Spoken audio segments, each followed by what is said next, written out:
بسم اللہ الرحمن الرحیم۔ السلام علیکم۔ ایک ایئر لائن میں خاتون نے فلائٹ میں سوار ہوتے ہی اپنا ہاتھ میری طرف بڑھا دیا۔ میں نے کتاب بند کی اور اس کے ساتھ گرم جوشی سے ہاتھ ملایا۔ خاتون بزرگ تھی، جبکہ عمر 60 اور 70 کے درمیان ہوگی۔ وہ شکل سے پڑھی لکھی اور سمجھدار بھی دکھائی دیتی تھی۔ انہوں نے کتاب کی طرف اشارہ کر کے پوچھا، کیا یہ عربی کی کتاب ہے؟ میں نے مسکرا کر جواب دیا، نہیں، یہ اردو زبان کی کتاب ہے۔ وہ مسکرائی اور اپنا ہاتھ دوبارہ میری طرف بڑھایا، ملایا اور دیر تک جھللا کر بولی، تم پاکستانی ہو؟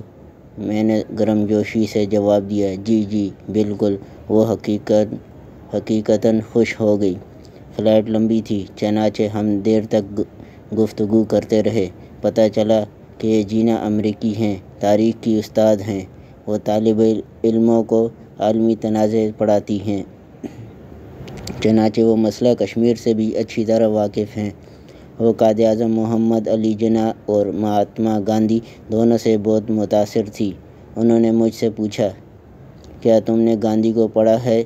میں نے جواب دیا، جی ہاں، میں نے گاندھی کی آٹو بایوگرافی سوانمری بھی پڑھی اور ان کے ساتھ سماجی گناہوں کا مطالعہ کیا۔ جینا نے مجھ سے گاندھی کے 7 سماجی گناہوں کے بارے میں پوچھا۔ میں نے عرض کیا، یورپ گریگوری اول نے 950 میں 7 خوفناک گناہوں کی فہرست جاری کی تھی۔ ان کا کہنا تھا کہ انسان کو 7 گناہ ہوش بے خواری، لالچ، کاہلی، شدید غصہ، حسد اور تکبر ہلاک کر دیتے ہیں۔ انسان اگر ان 7 گناہوں پر قابو پا لے تو یہ شاندار، بھرپور اور مطمئن زندگی گزارتا ہے۔ گاندھی جی نے پوپ گریگوری کے 7 گناہوں کی فہرست سے متاثر ہو کر 1992 میں 7 سماجی گناہوں کی فہرست جاری کی۔ ان کا کہنا تھا، جب تک کوئی معاشرہ ان 7 گناہوں پر قابو نہیں پاتا، وہ معاشرہ اس وقت تک معاشرہ نہیں بنتا۔ گاندھی جی کے بقول، اصولوں کے بغیر سیاست گناہ ہے، کام کے بغیر دولت گناہ ہے، ضمیر کے بغیر خوشی گناہ ہے، کردار کے بغیر علم گناہ ہے، اخلاقیات کے بغیر تجارت گناہ ہے، انسانیت کے بغیر سائنس گناہ ہے اور قربانی کے بغیر عبادت گناہ ہے۔ یہ 7 اصول بھارت کے لیے گاندھی کا سماجی ایجنڈا تھا۔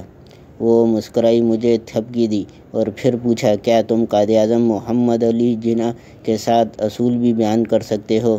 میں نے مسکرا کر جواب دیا، قائد اعظم پریکٹیکل، باصول انسان تھے۔ وہ فرمودات پر یقین نہیں رکھتے تھے، چنانچہ انہوں نے زندگی میں قوم کو کوئی تحریری ایجنڈا نہیں دیا تھا۔ وہ میری طرف دیکھتی رہی۔ میں نے عرض کیا، گاندھی اور قائد اعظم میں فرق تھا۔ گاندھی فلاسفر تھے اور قائد اعظم پریکٹیکل انسان تھے۔ وہ کہنے کے بجائے کرنے پر یقین رکھتے تھے، اس لیے ہمارے پاس اقوال سے زیادہ قائد اعظم کی مثالیں موجود ہیں۔ میں خاموش ہو گیا۔ وہ بولی، میں وہ مثالیں سننا چاہتی ہوں۔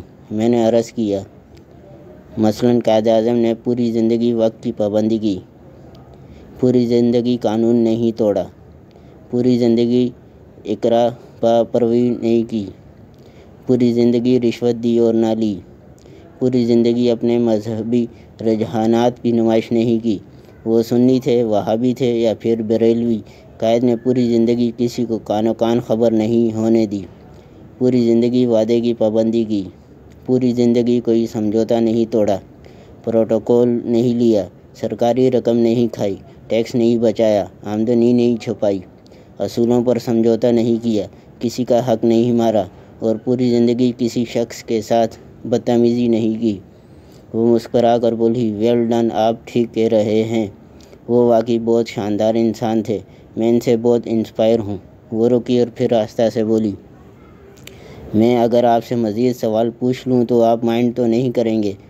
میں نے مسکرا کر جواب دیا، نہیں، ضرور پوچھیں، میں حاضر ہوں۔ وہ بولی، کیا آپ قائد اعظم سے محبت کرتے ہیں؟ میں نے فوراً جواب دیا، دل و جان سے۔ وہ بولی، پھر آپ بتائیں، آپ میں اپنے قائد اعظم کی کون کون سی خوبی موجود ہے؟ میرے لیے یہ سوال غیر متوقع تھا۔ میں پریشان ہو گیا اور میں پریشانی میں دائیں بائیں دیکھنے لگا۔ وہ بانپ گئی اور آہستہ آواز میں بولی، آپ یہ چھوڑ دیں، آپ صرف یہ بتائیں آپ کی قوم نے اپنے قائد کی کون کون سی خوبیوں کو اپنی ذات کا حصہ بنایا۔ میں مزید شرمندہ ہو گیا، میرے ماتھے پر پسینہ آ گیا۔ وہ مسکرا کر بولی، میں تاریخ کی طالب علم ہوں، میں اسلام سے بھی انسپائر ہوں، میں آدھی اسلامی دنیا دیکھ چکی ہوں۔ آپ مسلمان دو عملی منافقت کا شکار ہیں۔ آپ لوگ ہمیشہ نبی صلی اللہ علیہ وسلم کو اپنا ہیرو کہتے ہیں، آپ ان کے خلفاء اور صحابہ رضی اللہ عنہ کو بھی آئیڈیل کہتے ہیں، لیکن جب آپ عمل کی باری آتی ہے تو آپ ان کی کوئی ایک خوبی بھی اپ ڈیٹ نہیں کرتے۔ آپ میں آپ کے آئیڈیلز کی کوئی خوبی نظر نہیں آتی۔ آپ لوگ قائد اعظم جیسی شخصیت کے بارے میں بھی اس طرز عمل کا شکار ہیں۔ آپ نے قائد اعظم کو نوٹ پر چھاپ دیا، پر ہر فورم پر ان کی عزت بھی کرتے ہیں اور آپ ان کے لیے لڑنے مرنے کے لیے بھی تیار ہو جاتے ہیں، لیکن جب ان جیسا بننے کی باری آتی ہے تو دائیں بائیں دیکھنے لگتے ہیں۔ چنانچہ میرا مشورہ ہے، آپ اگر اسلام پھیلانا چاہتے ہیں تو آپ رسول صلی اللہ علیہ وسلم جیسی عادتیں اپنا لیں، اور اگر آپ پاکستان کو ترقی یافتہ دیکھنا چاہتے ہیں تو قائد اعظم کے اصولوں پر عمل شروع کر دیں، آپ کا ملک یورپ سے آگے نکل جائیں گے۔ وہ رکی اور نرم آواز میں بولی، میں اپنی ہر پہلی کلاس میں طالب علموں سے ان کے آئیڈیلز کے بارے میں پوچھتی ہوں۔ وہ یہ جب اپنے آئیڈیلز بتا دیتے ہیں تو پھر میں ان سے پوچھتی ہوں، آپ وہ خوبیاں گنوائیں جو آپ نے اپنے آئیڈیل سے متاثر ہو کر اپنی زندگی میں شامل کی۔ زیادہ تر طالب علموں کا رد عمل آپ جیسا ہوتا ہے۔ میں پھر ان کو بتاتی ہوں، میں اس وقت آپ کے آئیڈیل کو نہیں مانوں گی جب تک آپ کی زندگی میں ان کی کوئی جھلک نظر نہیں آتی۔ آپ اگر دل سے اپنا آئیڈیلز کو اپنا آئیڈیلز سمجھتے ہیں تو پھر میں ان کی عادتیں موجود ہونی چاہیے، ورنہ آپ منافق ہیں، اور میں نے زندگی میں کسی منافق کو کبھی مطمئن اور اچھی زندگی گزارتے نہیں دیکھا۔ شکریہ۔ پیج کو لائک کامنٹ ضرور کریں۔